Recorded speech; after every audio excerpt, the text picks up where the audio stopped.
Welcome to Chillin' 101. We hope this video helps. You're ready to cancel. Start by opening Takealot and signing in so you control the session. Once done, go directly to My Orders and locate the specific order. This is how you confirm eligibility because only unshipped or cancelable orders show the cancel option.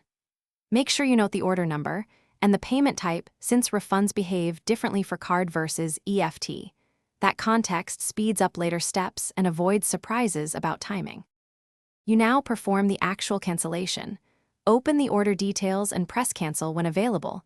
This triggers Takealot's workflow.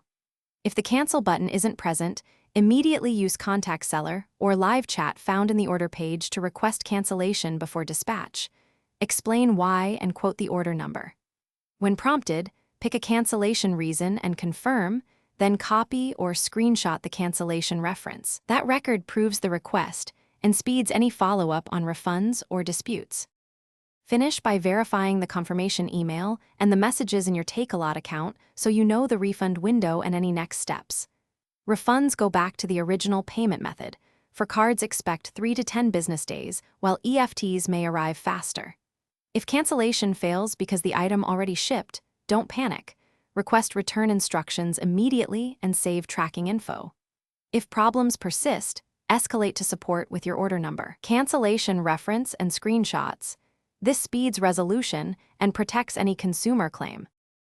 Thanks for watching. Consider subscribing if we helped you.